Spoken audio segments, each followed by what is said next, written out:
gentlemen.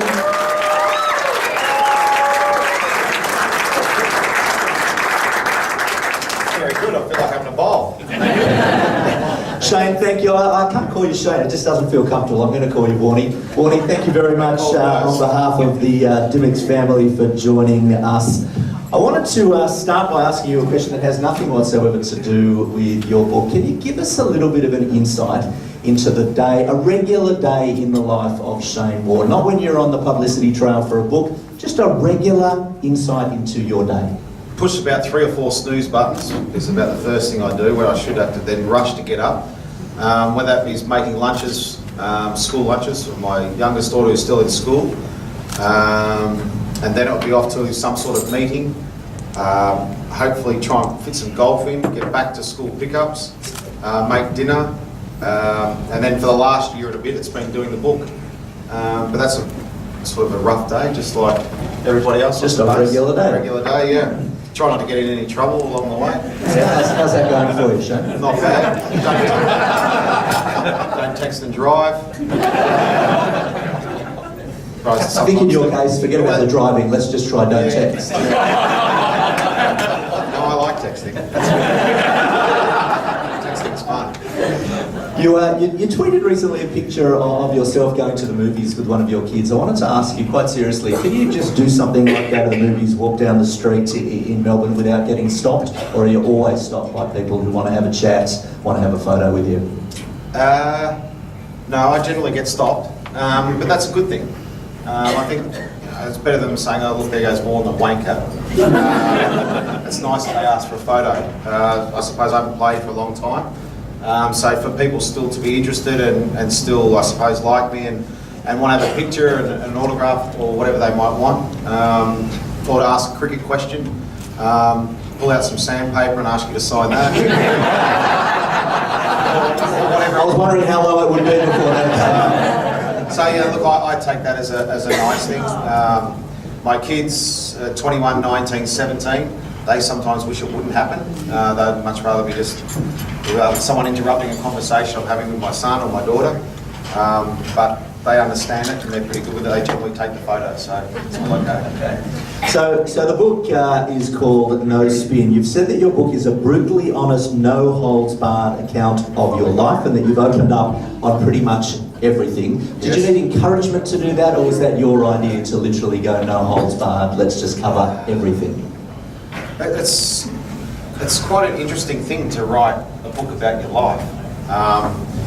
For me, I don't think there's been too many people in Australia or the world, for that matter, that's had 12 unauthorised biographies about their life. A stage musical. I don't think there's been too many people that have had that, and I've always thought the time, when's the right time? You've always been, no pun intended, you've always been an open book, and I think one of the things that has endeared you to the Australian public and the world has been your willingness to just be yourself on and off field. Are there things that people don't know about that you've been open in covering in the book? Yeah, there's lots I think that people won't know about me. I suppose, I think the one thing why I'm thankful, why people still respect me and like me, is that I've always tried to be honest. And I've never pretended to be something I'm not. I think that's when people can get into trouble, when they pretend to be something they're not. I've made, as I said, like everyone, I'm human, I make mistakes. Sometimes you forget that you have feelings yourself about certain things, and when you mess up, how that affects a lot of people, especially your family and the extended family. So yeah, there's a lot of things in there. People might not have realised how the flow-on effect of some of my bad choices or my mistakes I made, but also the great things that have happened, and how that affects the flow-on of things. Some of the kids at school want to be their friends so they can come home and meet me, and then they find out they're not really their friends. They've been affected by being in the public eye. They don't want to be in the public eye, but they've got no choice because they are. Mark spent 2 hours with the kids about talking to them about what they think about their dad. And then I had to read it, which was, I said, let me just have a look at that first, Mark, let's get rid of that. But I showed the kids and they said, no, that's what we want in there. So They give a pretty interesting account of what it was like for them growing up, what it was like, the good sides, the bad sides, and what they actually think of me as a father. I might not have been the best husband of all time, but I'd always like to think I'm a good dad. I do want to give people the opportunity, if they do have any questions, to ask you a question. I've just got a quick one for you. You are, everyone knows that you're an ambassador for advanced hair. Am I beyond help? Can you do something for them? I'm not sure, people might not have heard of it. I don't even remember the name. Vinny Cattoggio, that played for Carl. Yeah. We could give you an afro tomorrow, mate. We look forward to it tomorrow morning. We'll see whether he really is a magician.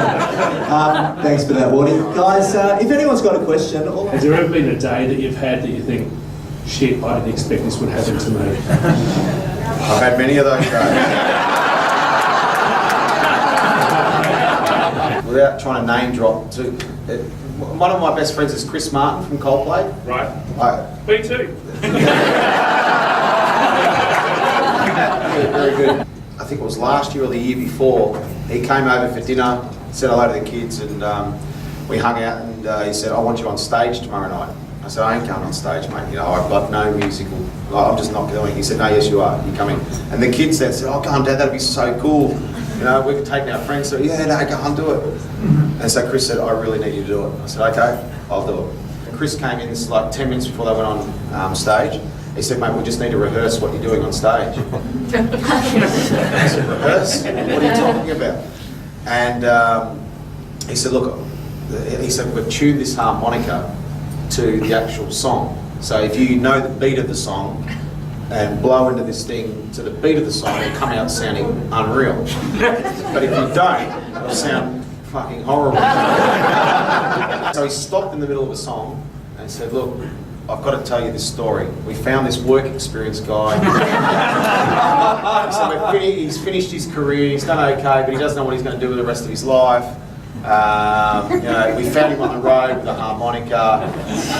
Anyway, welcome up. So I came up, and I sort of looked out on stage, and there's, as I said, 75,000 people there. And then he started the song, and I went with the harmonica, and then he goes, solo!